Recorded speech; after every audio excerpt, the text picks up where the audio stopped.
पलक झपकते पल भर में पलकों से पल गिर जाता है, और पल पल का उचित उपयोग करो, जो गया वो पल ना आता है। वाह वाह वाह। जिंदगी का एक एक पल बड़ा कीमती होता है, बस उस पल में हम क्या कर रहे हैं यह महत्वपूर्ण होता है। बहुत सुंदर सुंदर हाँ। ऐसे कि छल्ले हाँ। दिख रहे हैं हाँ। इस वीडियो के माध्यम से, कि हमें पता है कि वो हमें फॉलो कर रही हैं। मिसेस गीतिका कन्याल को जी हम सबकी तरफ से बहुत बहुत धन्यवाद। बहुत बहुत धन्यवाद, बहुत बहुत बहुत धन्यवाद। और जो भी हैं आप लोग भी इसको ट्राई कर सकते हैं, मंगवा सकते हैं, ऑनलाइन ऑर्डर कर सकते हैं। बहुत सुंदर। बहुत आज अपने साथियों के लिए कुछ अलग अलग टॉपिक मैंने रख, वैसे मैं सोच के देती हूँ, लेकिन आप आज चयन वही करेंगे। मैंने इसी पल में, जब तक आपके प्रतीक्षा कर रही थी, मैं इंतजार करते हुए 5 टॉपिक मैंने लिख लिए, क्योंकि 5 लोग हैं गाड़ी में। तो पर्चा डालेंगे? जी हाँ, आप जो भी पर्चा उठाएंगे, आपको मेरी राइटिंग समझ में नहीं आएगी, उसको मैं ही आज तो मुंह से भी नहीं बोलना है, आज तो मुंह से भी नहीं बोलना है भाई। आपको केवल पर्चा उठाना है बस, है ना। हाँ। और बहुत सरल टॉपिक है, ऐसा कुछ नहीं है। हम बच्चे अक्सर कंफ्यूज रहते हैं उनमें, कई बार हम हिंदी में पढ़ाते हैं, व्याख्या करते हैं, अलग बात है, और आप लोग अपने स्तर से व्याख्या करेंगे उन शब्दों की। हम कन्याल सर गाड़ी चल बात उनसे ही करेंगे, लेकिन कल एक गजल लिखी थी, यदि जो है आप इजाजत दे तो सुनाया जाए। फूल की अपनी कहानी और शूल का किस्सा अलग है सुबह का। हाँ, फूल की अपनी कहानी, शूल का किस्सा अलग, और है सुबह का रूप दूजा, शाम का मुखड़ा अलग। और बढ़ रहे हैं पांव सबके बस खुशी की खोज में, बढ़ रहे हैं पांव सबके बस खुशी की खोज में, चाह सबकी एक सी है किंतु है रास्ता अलग। वाह। और इस नगर में गांव का सीधा सरलपन खो गया, पूछ मत इस सभ्यता ने कर दिया क्या क्या तबाह। अलग अलग अलग। हाँ।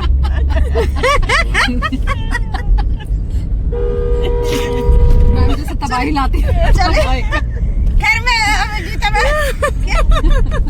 मैं सभ्यता ने ऑब्वियसली तबाही किया है। क्या क्या अलग गाने में तबाही लाती है ना मैम, जब किसी गाने की तोड़ मरोड़ के बिल्कुल ऐसा उनको तबाही तो बिल्कुल यहाँ इसका भी जो है इन्होंने पूरा हिसाब किताब बराबर। चलिए मैं आती हूँ अपनी बात पर। कृष्णा मैम, जैसा गीता मैम ने कहा है कि कन्याल सर से हम बात शुरू करेंगे, और कृष्णा मैम एक पर्चा उठाएंगे। आपको मैडम समझ में नहीं आएगी राइटिंग, उसको एक्सप्लेन मैं ही करूंगी। ये जो है पास जो आया है वो 2 शब्द हैं, मिलते जुलते होते हैं, थोड़े से अंतर होता है। वो है कॉन्फिडेंस, आत्मविश्वास, और अति आत्मविश्वास। आप कैसे इसको जो है परिभाषित करेंगे बच्चों के लिए, और दोनों में क्या अंतर है और क्या सजगता हमें रखनी चाहिए? बिल्कुल बिल्कुल। जब को सुप्रभात।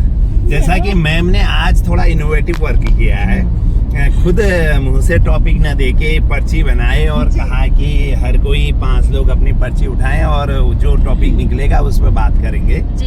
तो मैं सबसे पहले शुरुआत मुझसे हुई थी, और उसमें मेरा जो टॉपिक आया आज का, आत्मविश्वास और अति आत्मविश्वास, यही है ना? जी sir. Confidence and over confidence. Yes, बहुत जबरदस्त टॉपिक है। मैं इसको छोटा सा एक स्टोरी जैसी छोटी सी उस पर बोलूंगा। एक बार क्या हुआ कि एक बंदा आया और एक बच्चे के पास आया, उससे कहा बेटा इसको जमीन में फेंको और ये नहीं फूटेगा। अच्छा। तो बच्चे ने कहा अंकल फूट जाएगा, अंडा है ये फूट जाएगा। कहते बेटा नहीं फूटेगा, मुझे विश्वास है नहीं फूटेगा। तो अंडा जब बच्चे ने जमीन में फेंका तो वास्तव में नहीं फूटा। उसने कहा देखा, मैंने कहा मुझ पे आत्मविश्वास है, जाको राखे साइयां मार सके ना कोई। ठीक हो गया। उसने कहा बेटा फिर फेंक इसको जमीन में, नहीं फूटेगा अंडा ना, नहीं फूटेगा। मुझे मैं कह रहा हूँ नहीं फूटेगा, तो फिर फेंक। और दोबारा फेंका, फिर नहीं फूटा अंडा। अरे मैंने कहा अंकल अभी नहीं। उसने कहा यार कॉन्फिडेंस था मुझे कि नहीं फूटेगा, विश्वास था, आत्मविश्वास इतना था कि मुझे था कि नहीं फूटेगा भाई, और नहीं फूटा। देख मेरी भी जिद है, नहीं फूटा। ठीक है। उसने कहा अंकल और गिराओ। उसने कहा हाँ और गिरा दे या नहीं फूटेगा।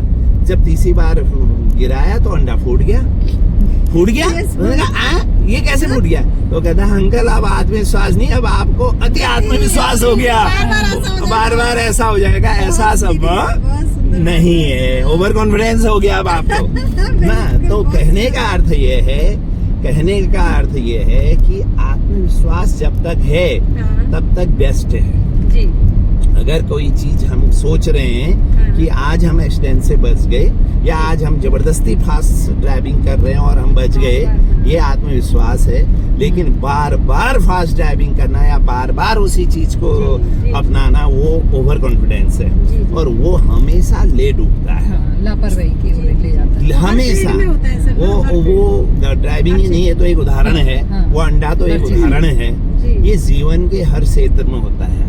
इसलिए हमें ये सीख यहाँ पर मिली है, इस पॉइंट से भी मिलती है कि आत्मविश्वास तक तो बहुत अच्छा है, बहुत अच्छी बात है।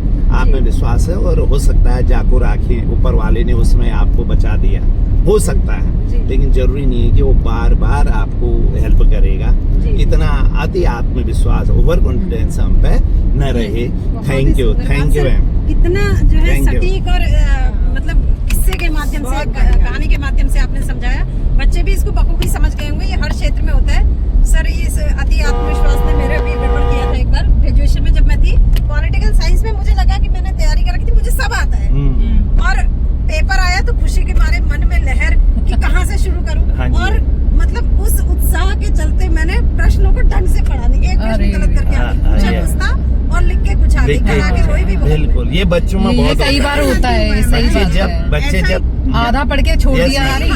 क्लास 10th में थी ना, तो टेंजेंट की दो वो थे, तो मेरी फ्रेंड को नहीं समझ में आता, मतलब उसको बहुत लोगों ने समझा दिया, सर ने, मेरे सेक्शन वाले मैथ्स सर ने, उसको तो नहीं समझ में आ रहा था। तो एग्जाम से ठीक एक दिन पहले, बोर्ड एग्जाम से एक दिन पहले उसने कहा यार मुझे नहीं समझ में आ रहा, तो मैंने उसे एक जो टेंजेंट वाली थ्योरम थी, मैंने ना उसे एक समझाई। मैंने कहा तेरे को अगर दोनों समझा दूंगी तो कंफ्यूज हो जाएगी, एक समझा दी, उसने वो रट ली, ठीक है। और मैं तो ओवर कॉन्फिडेंट थी कि मुझे तो आता ही है। अब जब वहाँ क्वेश्चन थोड़ा घुमा के आया तो उसको तो एक ही चीज आती थी, उसने जो आता था वही कर दिया, और मैंने ओवर कॉन्फिडेंस में गलत करके आ गया। और आप विश्वास करो कि सिर्फ 5 नंबर का अंतर था उसके और मेरे मार्क्स में, और वही 5 नंबर का मेरे तो पॉलिटिकल साइंस में भी कम सही आया, बात है। मतलब जिसमें मुझे पूरा भरोसा। तो ऐसा होता है जब तुम बहुत मतलब मैंने ये देखा है इसमें एमए में मेरे को ये था कि फोनेटिक्स में जो क्वेश्चन जहाँ से आएगा भाई वो तो मैं कर लूंगी, और फोनेटिक ट्रांसक्रिप्शन तो मेरी बहुत अच्छी थी, लेकिन और उसकी वजह से मैंने कहा इसमें तो फोनेटिक ट्रांसक्रिप्शन ही आती है, वो तो मैं कर ही लूंगी, कोई फर्क नहीं पड़ता, बहुत अच्छा कर लूंगी। अब जब पेपर आया तो उसमें फोनेटिक पता नहीं क्या हुआ, उस साल का पेपर तक ना फोनेटिक ट्रांसक्रिप्शन बहुत कम आई थी, बाकी थ्योरेटिकल आ गया पेपर, वहाँ हो गई टाटा पे। मतलब ऐसा नहीं कि कर नहीं पाई, फिर भी थोड़े लापरवाह हो जाते हैं हम, ओवर कॉन्फिडेंस में ज्यादा खतरनाक, ज्यादा खतरनाक है। कृष्णा मैम, सारी पर्चियाँ आपके पास हैं, जी सारी पर्ची के पास है। कोई एक पर्ची आप मुझे चूज करनी निकाल है। करके चूज करके दे दीजिए। सर के फैक्टर। बताइए सर, बताइए। अच्छा आप देख रहे हैं, मैंने बाकी पर्चे आपको समझ में नहीं आएगा मैडम? लाओ यहाँ दे दो, बाकी बची हुई आप कब तक रखेंगी अपने पास? इतना पूजा संभाल के। आपको नहीं समझ में आएगा ना, क्योंकि मैंने जल्दबाजी में किया था। कृष्णा मैम, आपके लिए जो टॉपिक आया है वो 2 शब्द बच्चे बहुत कंफ्यूज होते हैं, वो कि प्रेम, प्यार और मोह, 2 चीजें हैं। जैसा आपने बोला कि प्रेम और मोह में जो अंतर है, जो प्रेम है मुझे लगता है वो मतलब हमारे दिल के बहुत गहराई तक असर होता है उसका। जी। मोह जो होता है वो क्षणिक हो गया एक तरह से, कि मान लेते हैं मोह में ये, जैसे मैम भी कहती है, एक डिजायर से शुरुआत होती है उसकी, कि कोई चीज हमें अच्छी लगी और हम चाहते हैं कि वो चीज हमें मिल जाए, ठीक है, और उस समय हम उसके लिए वाकई हम सब कुछ भी करने को तैयार हो जाएंगे। लेकिन जैसे ही वो चीज हमारे पास आ गई और फिर हमारा उस चीज के लिए वो अट्रैक्शन एक तरह से मैं ले रही हूँ उसको, तो वो भंग हो जाता है। लेकिन जो प्यार है, मुझे ऐसा लगता है कि वो एक डीप फीलिंग है, बहुत ज्यादा, हाँ, और वो हमेशा रहती है।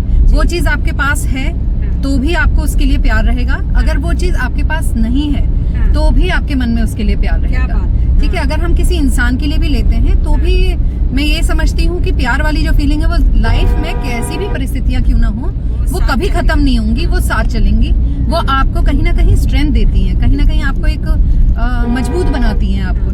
आप किसी से प्रेम करते हैं, चाहे वो किसी भी रूप में हो, तो वो चीज हमें मजबूती देती है। लेकिन और वो निस्वार्थ होता है, मुझे ऐसा फील होता है कि वो चीज, उसके पीछे कोई स्वार्थ नहीं होता। जी जी। लेकिन जो मोह है उस पे हम स्वार्थी हो जाते हैं कि बस कुछ भी हो, कि इससे किसी का नुकसान हो या कुछ भी हो, लेकिन जो चीज हमें चाहिए या जो चीज हमें पसंद है उसे हमें कैसे ना कैसे करके पाना ही है उस चीज को। तो वही मुझे लगता है कि फीलिंग कितनी डीप है, वो प्यार हो गई, और साथ में जो सेल्फलेस एक जो फीलिंग हो गई वो भी प्यारी है।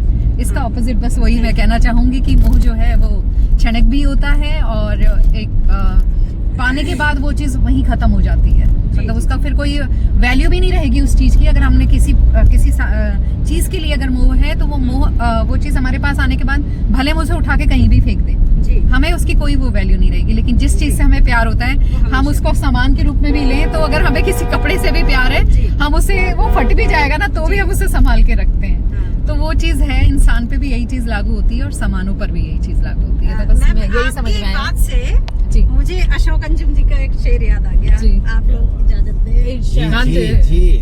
कितना कहता हूँ पर नहीं जाता, घर से डर के वो घर नहीं जाता।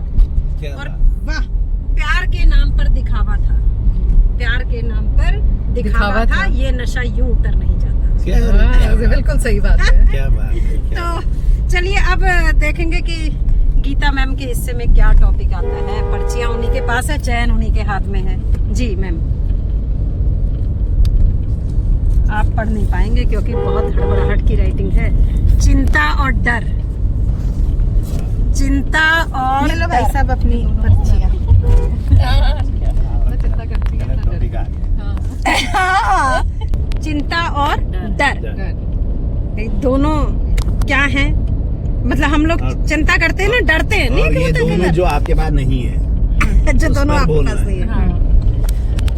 ये और भी चैलेंज देखो, डर के आगे जीत है, हाँ, ड्यूक। डर बिल्कुल ठीक है, और चिंता के आगे डर है, चिंता के आगे डर है, और डर के आगे जीत है। क्या है यार? बस इतना सा है। गजब गजब। अब बस ये लाइफ। अब थोड़ा सा एक्सप्लेन, ताकि हमारे बच्चे भी देखते हैं ना, वो सोचते रह देखो। जाएंगे कि मैडम ने क्या बताया।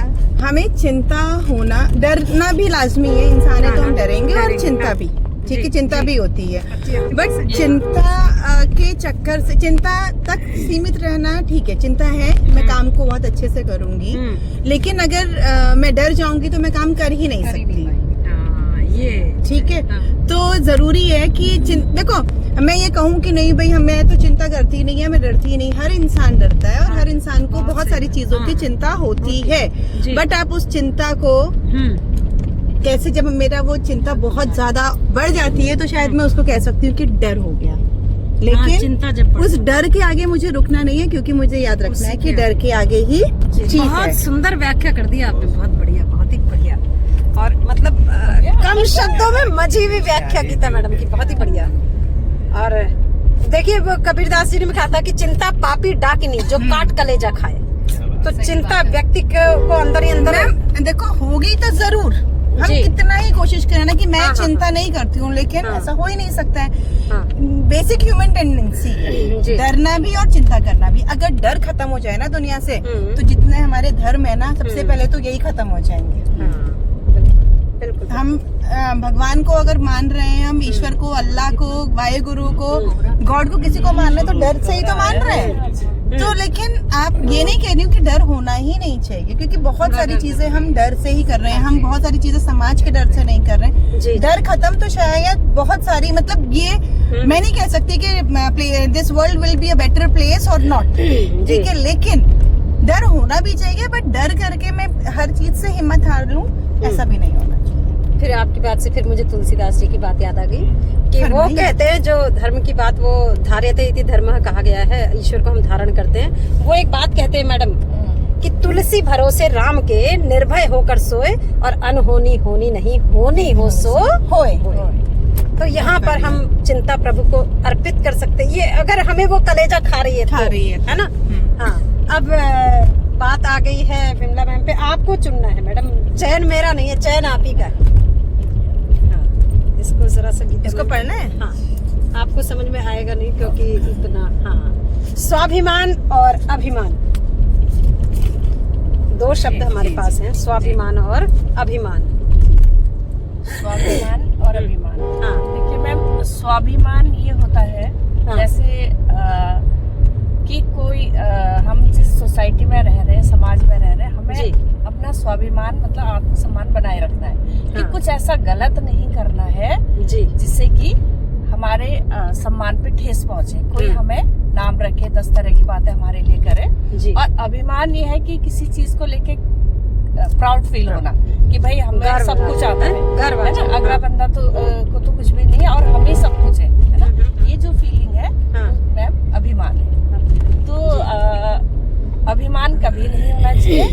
स्टूडेंट्स से मेरा ये मैसेज है कि अभिमान ना करके स्वाभिमान की जो फीलिंग है हाँ हाँ वो उनके अंदर होनी चाहिए, है ना। हाँ, कि हमें ऐसा काम करना है जिससे कि हमारा नेम एंड जी जी जी जी, बहुत सुंदर बात। और गीता मैम इसको एक मैंने कहीं सुना था ना, वो संत जी समझा रहे थे, बड़ी अच्छी उन्होंने व्याख्या करी इसकी, कि उन्होंने कहा कि मैं अच्छा हूँ, मुझे अपनी क्वालिटीज पता है। बिल्कुल, हाँ। तो ये मेरा स्वाभिमान है, मुझे पता है कि मैं अच्छा हूँ, लेकिन मैं ही सबसे अच्छा हूँ, ये मेरा अभिमान है। यही बहुत ही सरल व्याख्या उन्होंने कर दी। जो मुझे भी यही लगता है कि मैं अच्छा हूँ, ठीक है, हाँ। ये मेरा स्वाभिमान है, लेकिन मैं ही अच्छा हूँ। हाँ, ये रावण के लिए भी बोला जाता है। रावण के लिए हाँ, जो कुछ हूँ वो मैं ही हूँ। और ये तो भावना अब है। शशि मैम की बारी।